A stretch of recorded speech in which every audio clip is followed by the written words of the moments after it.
मित्रों नमस्कार। जैसा कि आपने ये पेपर की कटिंग देखी आज के अमर उजाला में, ये बरबस मेरा ध्यान आकृष्ट इस न्यूज़ ने किया। मैं कई बार पहले भी ये कह चुका हूँ कि ये उत्तराखंड में हम लोगों ने बहुत संघर्ष किया और इसका निर्माण किया। एक आंदोलनकारी के रूप में मैंने भी बढ़ चढ़कर भागीदारी करी और लगभग पूरा उत्तराखंड हमने आंदोलन के दौर में गांव-गांव और शहर-शहर नापे और हमारे मन में ये था कि उत्तराखंड हमारे सपनों का उत्तराखंड होगा। और इस उत्तराखंड में जब हमने इतने संघर्ष किए तो हम ये परिकल्पना रखते थे मन में कि हमारे जो आने वाली भविष्य है, आने वाली पीढ़ी है, उसको रोज़गार मिलेगा, वो संपन्न होंगे, खुशहाल ज़िंदगी जिएंगे और हमारा उत्तराखंड पूरे देश में नाम कमाएगा। लेकिन कुछ ऐसी बातें हुई हैं इन वर्षों में जो पर्यटन के नाम पर हमारे इस उत्तराखंड को देर सबेर थाईलैंड के कल्चर पर ले जा रहा है और थाईलैंड बनने की राह में हमारा उत्तराखंड बढ़ रहा है। इसमें कई प्रकरण हैं। माननीय सरकार के जो आदेश हैं, नियम हैं, उनको हम चैलेंज तो नहीं करते हैं, लेकिन इतना ज़रूर है कि उसका जो प्रभाव, प्रतिकूल प्रभाव पड़ रहा है हमारे समाज में, उसको उजागर करना किसी भी बुद्धिजीवी के लिए नितांत आवश्यक है। एक ऐसा बुद्धिजीवी जिसने उत्तराखंड के संघर्ष में अपना बढ़ चढ़ कर योगदान दिया है, ऐसे व्यक्ति को सोचना बहुत ज़रूरी है। और लगभग सभी लोगों को ये सोचना चाहिए कि हमारा उत्तराखंड फलीभूत रहे, फले फूले और इसका प्रॉस्पेरिटी बढ़े, वेल्थ बढ़े। लेकिन ये जो नीतियां हैं ये हमें कहाँ ले जा रही हैं, ये भी हमें ध्यान रखना पड़ेगा। अब बात है स्पा सेंटर की। तो ये जो स्पा सेंटर कुकुरमुत्तों की भांति विभिन्न शहरों में खुल रहे हैं, देहरादून में, ऋषिकेश में, हल्द्वानी में, है ना। तो इनमें इसका प्रभाव क्या पड़ रहा है और इन जो स्पा सेंटरों की आड़ में जो काले करतूतें हो रही हैं, उसका प्रभाव क्या समाज में पड़ रहा है, ये सोचना किसी भी बुद्धिजीवी के लिए नितांत आवश्यक है। मैं आपको स्पा सेंटरों के बारे में उत्तराखंड के परिप्रेक्ष्य में बताऊंगा। जब कोविड-19 आया तो कोविड-19 के दौरान आपदा प्रबंधन जो हमारा उत्तराखंड का विभाग है, Uttarakhand state disaster management authority, इसके तहत इनको खोलने की अनुमति प्रदान की गई। अब कैसा डिज़ास्टर है ये तो आप जाने, बुद्धिजीवी सोचें समझें। तो इसमें क्या है कि उत्तराखंड में स्पा सेंटरों को लेकर समय समय पर विभिन्न सरकारी आदेश और नियमावली SOPs जारी की गई हैं। मुख्य रूप से कोविड-19 अनलॉक प्रक्रिया के दौरान हाल ही में नई सुरक्षा के तहत इन स्पा सेंटरों को संचालित किया जा रहा है। ठीक है। अब कोविड-19 के बाद कब क्या हुआ, क्योंकि तब लॉकडाउन लग गया, फिर क्या किया, इसको 2021 में फिर से खोल दिया, अनुमति दे दी कोविड-19 के बाद 2021 में। अब इसमें क्या हुआ वो मैं आपको बताता हूँ कि कोरोना महामारी के बाद उत्तराखंड ने अगस्त 2021 के आसपास स्पा सेंटर और मसाज सेंटरों को फिर से खोलने की अनुमति दे दी। अब यह अनुमति जो है, मैंने बताया कि राज्य आपदा प्रबंधन प्राधिकरण, या अंग्रेजी में इसको कहेंगे तो Uttarakhand state disaster management authority के द्वारा कोविड-19 एसओपी के तहत ही दी गई है। अब इसमें क्या है कि जो थर्मल स्क्रीनिंग है, सोशल डिस्टेंसिंग है और केवल 50% क्षमता का शुरुआती जो दौर था वो वही नियम के तहत इसको दिया गया है। लेकिन इन नियमों में बाद में क्या हुआ, 2023 और 2024 में थोड़ा सा अमेंडमेंट किए, सुधार किए, और तो इन्होंने कहा कि हम कड़ाई से निर्देश दे रहे हैं। तो वो कड़ाई के निर्देश इनके क्या हैं वो भी मैं आपको बताऊंगा। तो इनमें क्या है कि स्पा सेंटरों की आड़ में होने वाले अनैतिक गतिविधियों को रोकने के लिए उत्तराखंड सरकार और राज्य महिला आयोग ने जो है 2023-2024 में गाइडलाइन तैयार की थी। उसमें राज्य महिला आयोग भी शामिल था। तो उसमें क्या हुआ कि मई 2023 में जो प्रस्ताव राज्य महिला आयोग की अध्यक्ष श्रीमती कुसुम कंडवाल की अध्यक्षता में जो बैठक हुई है, उसमें स्पा और मसाज सेंटरों के लिए विशिष्ट नियमावली का प्रस्ताव पारित किया गया। अब क्या प्रस्ताव थे? एक तो था क्रॉस जेंडर समाज पर प्रतिबंध, क्रॉस जेंडर मसाज पर प्रतिबंध। ठीक है, तो क्रॉस जेंडर मसाज पर प्रतिबंध क्या है? ये है कि जब पुरुष ग्राहकों को पुरुष थेरेपिस्ट और महिला ग्राहकों को महिला थेरेपिस्ट ही सेवा देंगी, ये नियम है। दूसरा नियम क्या है? स्पा सेंटरों के कमरों के अंदर से कुंडी न लगाने पर कहा गया है और उस पर पाबंदी लगाई है, कुंडी न लगाने की पाबंदी। तीसरा क्या है कि एंट्री और कॉमन एरिया में सीसीटीवी कैमरे अनिवार्य कर दिए गए हैं। ठीक हो गया। चौथा क्या है? मालिक और सभी कर्मचारियों का पुलिस वेरिफिकेशन जरूरी है। ठीक हो गया, ये उन्होंने 2023-24 में कहा। फिर आई 2026 की बात, हमारे इसी साल। इसमें क्या हुआ कि इसमें उत्तराखंड पुलिस ने कई छापे मारे और ऑपरेशन प्रहार उसका नाम रखा इन छापों का।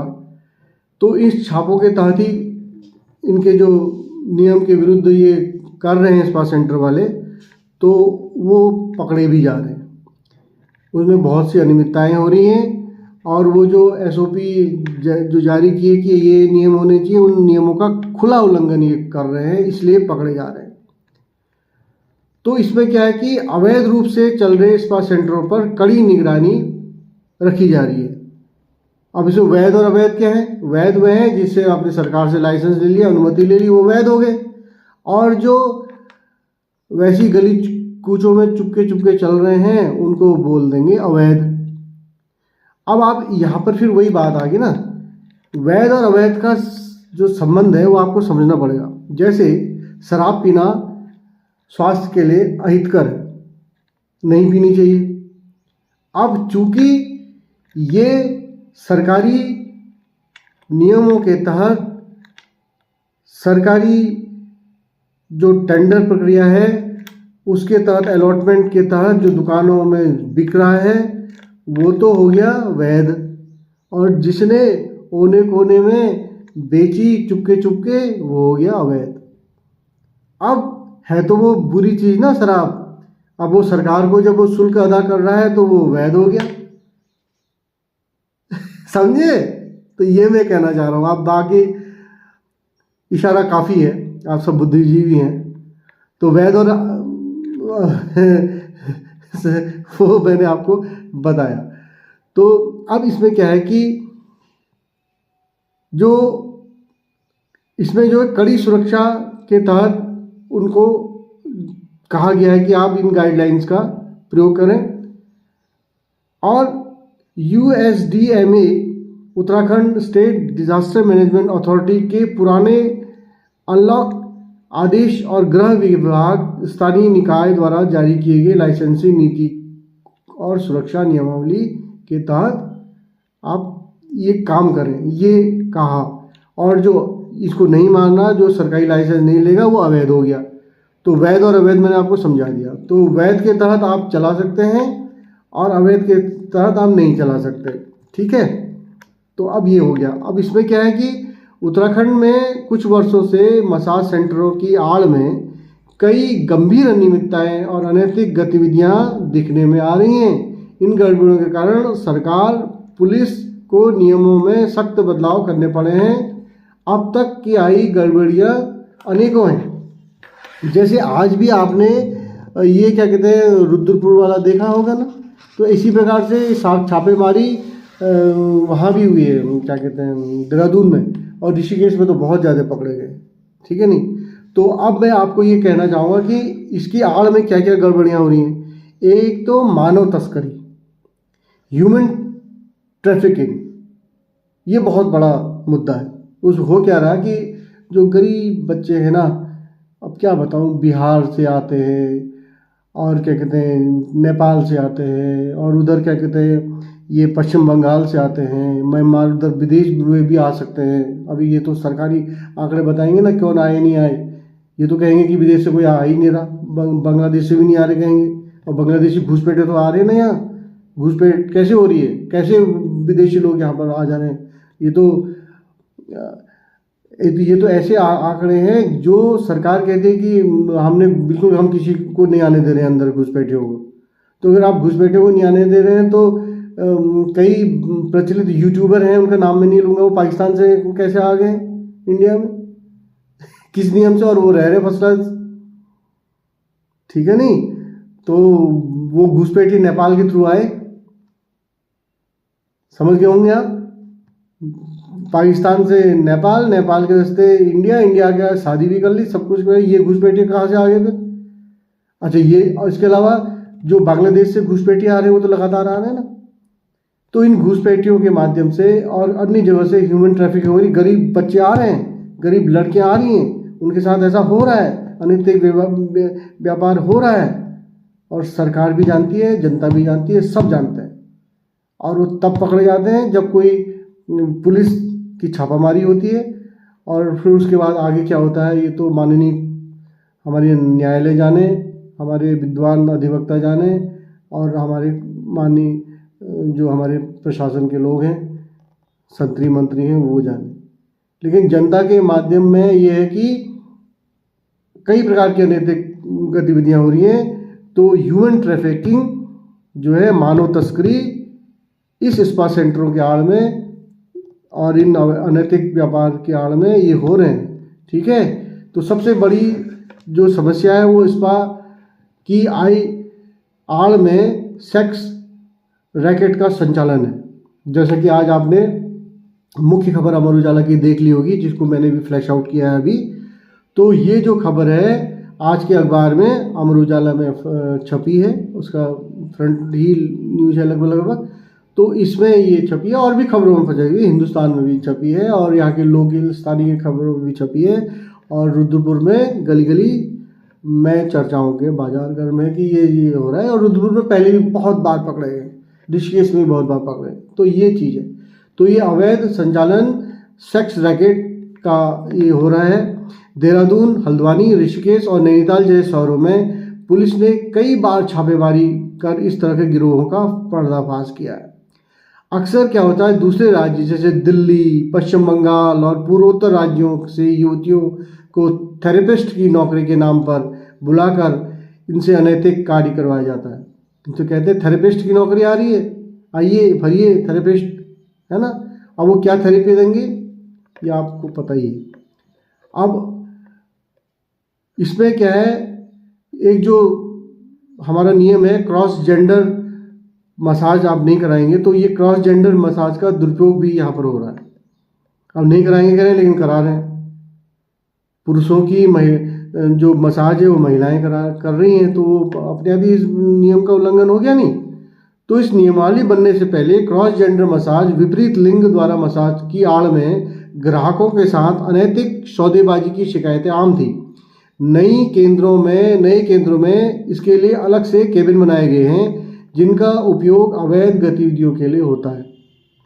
सुरक्षा और गोपनीय नियमों का उल्लंघन। कई स्पा सेंटरों में कमरों के भीतर कुंडी या लॉक पाए गए हैं जो सुरक्षा मानकों के खिलाफ है। आपने कहा था कि हम इसके अंदर कुंडी नहीं लगाएंगे और कुंडी अंदर से लगी हुई है, तो इसका मतलब क्या हुआ कि आप नियमों का खुला क्या कर रहे हो, खुला उल्लंघन कर रहे हो। दूसरा क्या था, सीसीटीवी के बारे में कहा कि आपके वहाँ सीसीटीवी अनिवार्य रूप से होना चाहिए, तो सीसीटीवी कहीं है ही नहीं। ठीक है, एंट्री और एग्जिट पॉइंट पर कैमरों का ना होना और जानबूझकर उन्हें बंद रखना ताकि आने जाने वालों का रिकॉर्ड ना हो। तो उसमें कौन आ रहा कौन नहीं जा रहा, कौन वीआईपी, कौन सफ़ेद कॉलर, वाइट कॉलर, है ना। कई हमारे बड़े बड़े वाइट कॉलर हैं भैया जो बहुत बहुत अनैतिक काम करते हैं, भाषण भी बहुत अच्छा देते हैं। ठीक है, वो भाषणों में भी बहुत उम्दा भाषण जो कहेंगे यही है, भगवान जी हैं, भगवान जी बोल रहे हैं, ऐसे ऐसे भाषण दे देते हैं, है ना। नैतिकता का पाठ पढ़ाते हैं और वो वाइट कॉलर लोग अनैतिक धंधों में लिप्त हैं। तो आप ये देखिए कि उनके लिए कहा था कि सीसीटीवी कैमरे होंगे, जबकि कई जगह छापामारी की तो वहाँ पुलिस को ये अनैतिक मतलब वो मिला और वो वहाँ कुंडी उंडी दरवाजे में नहीं, मतलब वहाँ अंदर लगी पाई गई। तो अब मैं ये कहना चाह रहा हूँ कि छापेमारी में कई बार स्पा में गुप्त दरवाजे भी मिले भागने के लिए, समझे। अब देखिए, कहाँ तो हम कह रहे हैं कुंडी की बात कि उसमें अंदर से कुंडी नहीं होनी चाहिए, हाँ वो तो कुंडी तो है ही है, उसके अलावा वहाँ गुप्त दरवाजे भी हैं कि जैसे भनक लगी कि पुलिस छापा मार रही है तो अंदर से दूसरे दरवाजे से 9 2 11 हो गए, समझे। अंदर भाग गए, पता भी नहीं चला कौन थे क्या थे, जब अंदर आए तो वहाँ देखा कोई है ही नहीं, है ना। तो ये बात है। फिर छापेमारी में जो ये गुप्त स्थान है ये क्यों हैं और कैसे बने हैं ये भी आप देखिए। फिर दूसरा क्या है कि अवैध विदेशी नागरिक और बिना सत्यापन कर्मचारी। अवैध विदेशी नागरिक का मामला यहाँ पर आया है। कई सेंटरों में काम करने वाले कर्मचारियों का पुलिस वेरिफिकेशन सत्यापन नहीं कराया गया है। कुछ मामलों में विदेशी मूल की युवतियां बिना वैध वर्क वीजा के काम करती पाई गई हैं, जो विदेशी अधिनियम फॉरेन एक्ट का भी उल्लंघन है। यानी विदेशी महिलाएं, विदेशी लड़कियां यहाँ पर नौकरी कर रही हैं। ठीक है, तो देखिए कैसे कैसे गड़बड़ियाँ हो रही हैं इसमें। और लाइसेंस और टैक्स की चोरी। अब वो वैध हैं, लाइसेंस है, सरकार को टैक्स दे रहे हैं, उस पर भी वो चोरी कर रहे हैं। तो कई स्पा सेंटरों में वैध पंजीकरण या पुराने गलत ट्रेड के लाइसेंस पर वो काम चल रहा है। और स्वास्थ्य मानकों की अनदेखी कर रहे हैं। मसाज के लिए इस्तेमाल होने वाला जो तेल है और उत्पादों की गुणवत्ता के मानकों के अनुरूप भी नहीं है, और साफ सफाई में बहुत सारी कमी है, गंदगी है। ठीक है नहीं, तो अब गंदगी होगी, गंदगी ठीक ही ठहरा है ना, समझने को इशारा काफ़ी। तो इन गड़बड़ियों को देखते हुए उत्तराखंड में निम्नलिखित सख्त नियम उठाए गए हैं। क्रॉस जेंडर मसाज पर पूर्ण प्रतिबंध, मैंने कहा नहीं, प्रतिबंध लगाया गया है। अब कोई भी पुरुष किसी महिला को या महिला किसी पुरुष का मसाज नहीं दे सकती। सख्त नियम है, देख लीजिए क्या पालन हो रहा है नहीं हो रहा। आप देखिए, झांकिए, है ना। आप खुद भी छापामारी करिए, लेकिन गड़बड़ मत करना, उल्टे लपेट लिए जाओगे महाराज। छापामारी तो पुलिस ही करेगी। तो ये है उत्तराखंड पुलिस द्वारा समय समय पर आकस्मिक चेकिंग और अवैध स्पा को सील करने का अभियान। मसाज रूम के दरवाजे में शीशा लगाना या उन्हें लॉक न करना अब अनिवार्य है। उत्तराखंड में जारी किए गए स्पा सेंटर लाइसेंस को एक निश्चित कुल संख्या आधिकारिक तौर पर सार्वजनिक डोमेन में अभी तक नहीं आपने दिए, आप उसमें दीजिए, उपलब्ध कराइए कि इतना सेंटर में, कितने सेंटर आपके देहरादून में खुले हैं, कितने आपके हल्द्वानी में खुले हैं, कितने आपके ऋषिकेश में खुले हैं, कितने आपके नैनीताल में खुले हैं और अन्य शहरों में कितने खुले हैं, इसकी आप जानकारी पब्लिक डोमेन में डालिए। अब बहुत हो गया ये, अभी नहीं चलेगा, जनता नहीं बर्दाश्त करेगी। अब मैं बता रहा हूँ, जनता इसके विरोध में आएगी। कभी ना कभी ये जनता को चुभ रही है बात कि उत्तराखंड हमारा देवभूमि है और यहाँ हम थाईलैंड कल्चर को कतई बर्दाश्त नहीं करेंगे, और खासकर आंदोलनकारी तो बिल्कुल बर्दाश्त नहीं करेंगे। 2027 का चुनाव भी आ रहा है, आप ध्यान रखिए, 2027 का चुनाव आ रहा है। मैं पहले से कह रहा हूँ कि हम थाईलैंड कल्चर को उत्तराखंड में कदापि बर्दाश्त नहीं करेंगे, भले ही हमें उसके लिए क्या कहते हैं आंदोलन करना पड़े। अभी देखिए और भी जहाँ जहाँ है, और भी मैं भविष्य में कई चीज़ें लाने वाला हूँ। मैं अभी इस वीडियो में सिर्फ स्पा सेंटर की चीज़ आपके सामने रख रहा हूँ, भविष्य में मैं बहुत चीज़ें लाने वाला हूँ जो मेरे पास ज्ञात है, मुझे जो मेरे संज्ञान में है, मैं उस चीज़ को लाने वाला हूँ। और बहुत क्रोधित हूँ मैं अंदर से, ऐसा उत्तराखंड हमको नहीं चाहिए था। ये उत्तराखंड हमने नहीं सोचा था कि आप ऐसा उत्तराखंड हमें देंगे। कहाँ ले जा रहे हैं आप उत्तराखंड को, सोचिए। तो ये चीज़ मैं कहना चाहूँगा। अब उसके अलावा ये है कि 2027 आने से पहले आप इन स्पा सेंटरों को, जिनको आपने वैध लाइसेंस प्रदान किए हैं और कहा है जिनसे आप लेवी और टैक्स लेते हो, कम से कम उनको तो सुधार कर लो। और पुलिस की जो प्रक्रिया है मुझे बहुत सराहनीय लगी। ऐसे छापा मारना ही चाहिए, लगातार छापा मारना चाहिए। और जो नियमों के विरुद्ध काम कर रहे हैं, जो हमारे राज्य महिला आयोग ने जो नियम गठित किए हैं उनके खिलाफ जो जा रहे हैं, और जो अवैध काम हो रहे हैं वो बंद होने चाहिए। तो पुलिस की जो कार्यप्रणाली है ये बहुत अच्छी है, और पुलिस ने ऐसे ही छापे लगातार मारने चाहिए। और 2027 से पहले तो आप देख ही लीजिए, नहीं तो 2027 में ये मुद्दा एक ये भी होगा स्पा सेंटर वाला। अब इसमें क्या है कि जिलेवार जो स्थिति है वो मैं आपको बताता हूँ, क्योंकि इसमें आंकड़े पब्लिक डोमेन में तो पूरे हैं नहीं, और मैं भी एक इधर उधर की जो न्यूज़ है वहाँ से मैं आंकड़े संकलित कर रहा हूँ। तो मुझे जितना मुझे मिल पाया वो मैंने किया। अभी मैंने RTI भी इसमें नहीं डाली है पूरी, और RTI से यदि डालूंगा तो जिलेवार सूचना हमें मिल जाएगी डिजास्टर मैनेजमेंट से। लेकिन RTI डालने वाले बहुत हैं समाज में। मेरी बात यहाँ जो सुन रहे होंगे यूट्यूब से वो भी RTI डाल देंगे, क्योंकि सूचना तो डोमेन में आनी पड़ेगी ना कि कितने जिलेवार आपने स्पा सेंटर वैध लाइसेंस प्रदान किया है इनमें करके। तो इसमें क्या है कि पुलिस अभियानों में जो पुलिस के जो अभियान थे, उन अभियानों में समाचार की रिपोर्ट में प्रमुख शहरों में और स्पा सेंटरों में संख्या इस प्रकार देखी गई है। हालिया पुलिस कार्रवाई के दौरान लगभग 19 स्पा सेंटर चिन्हित किए गए हैं। देहरादून और ऋषिकेश सबसे अधिक संख्या में स्पा सेंटर संचालित किए जा रहे हैं, जहां अक्सर ऑपरेशन प्रहार के तहत चेकिंग अभियान चलाए जाते हैं। कल रुद्रपुर में भी आपसे ऑपरेशन प्रहार के तहत ही वो अभियान चलाया गया था। इस प्रकार ऋषिकेश और देहरादून में भी ये अभियान चलता ही रहता है। और जैसे मैंने आपको बताया कि उत्तराखंड सरकार और पुलिस ने हाल में ये कई जो अवैध और वैध हैं इन दोनों में अपनी नज़र रखी है। और पुलिस सत्यापन जो है, पुलिस वेरिफिकेशन जो है कर्मचारियों का, ये भी एक नीति है, ये भी वो देख रहे हैं, और पुलिस वेरिफिकेशन इसमें अनिवार्य है।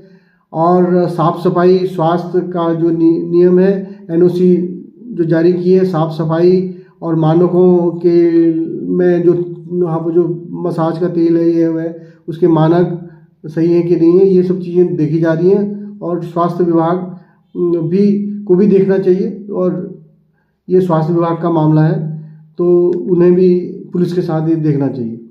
दूसरा क्या है कि देहरादून में स्पा सेंटरों के सटीक और आधिकारिक कुल संख्या का अभी तक कोई आंकड़ा तो उपलब्ध है नहीं, और पुलिस सत्यापन प्रक्रिया के कारण यह संख्या बदलते भी रहती है, क्योंकि कई लोग बंद कर देते हैं फिर नए खुल जाते हैं, कुछ नए स्पा सेंटर खुलते हैं, कुछ पुराने सेंटरों जिसमें बिल्कुल कड़ाई से पालन होता है वो कुछ दिनों के लिए बंद कर देते हैं।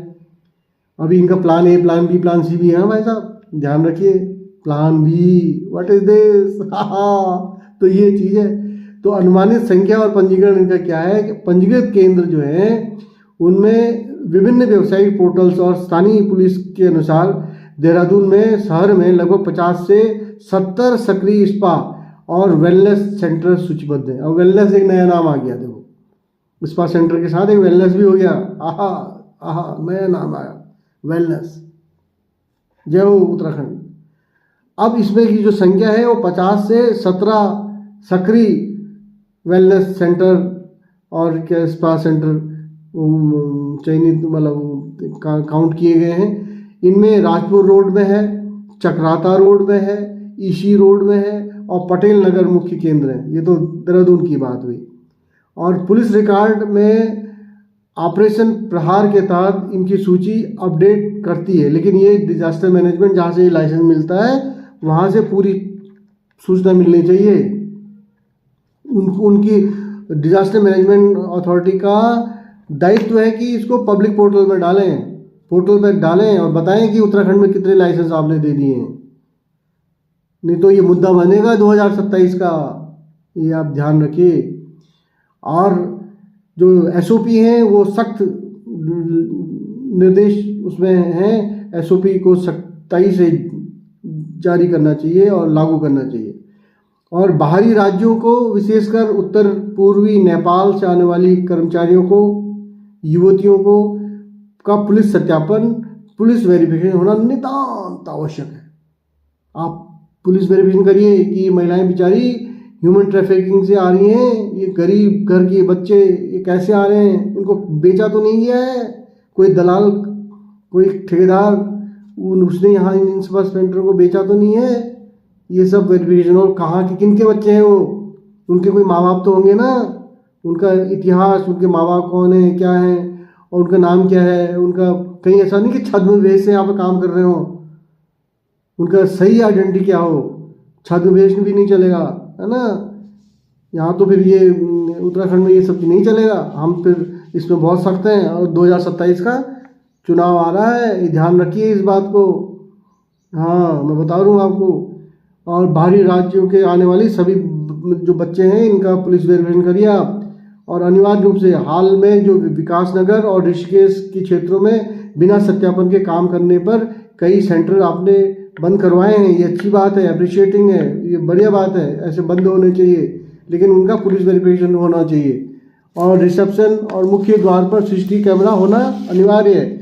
जहाँ पर आपका रिसेप्शन आप कहते हो आइए स्वागत है कहते हो स्पा सेंटर में या वेलनेस में, वहाँ पर आप सीसीटीवी कैमरे लगाइए पीछे से, समझे। पहले आप हर जगह सीसीटीवी कैमरे लगाइए, उसके रेंज में सब लाइए।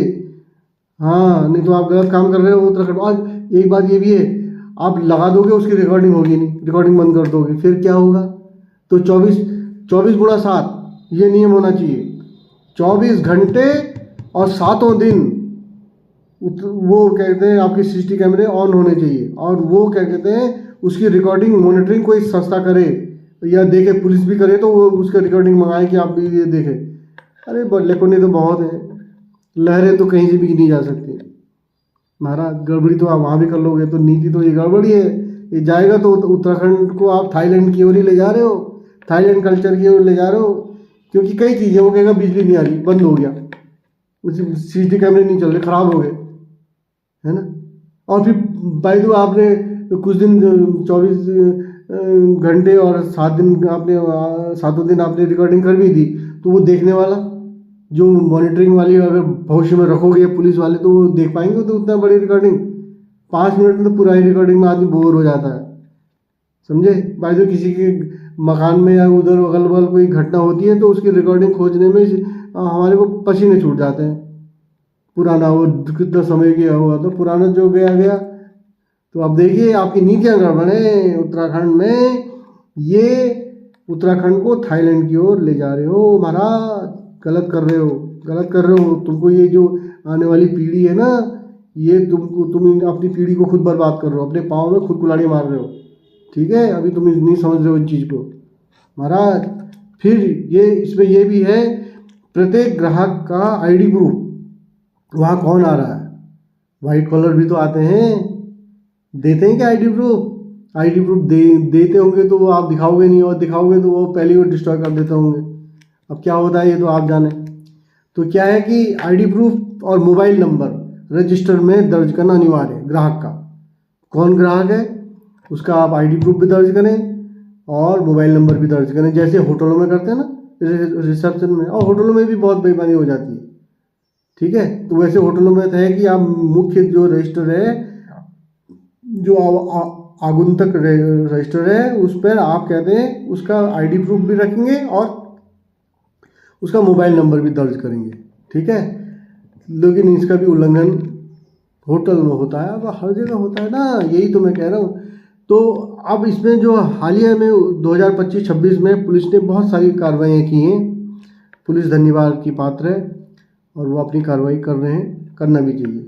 अप्रैल 2026 में देहरादून पुलिस ने व्यापक छापेमारी की थी, जिसमें कई सेंटरों पर मानकों का उल्लंघन जैसे कर्मचारियों का सत्यापन न होना के कारण भारी जुर्माना लगाया गया था।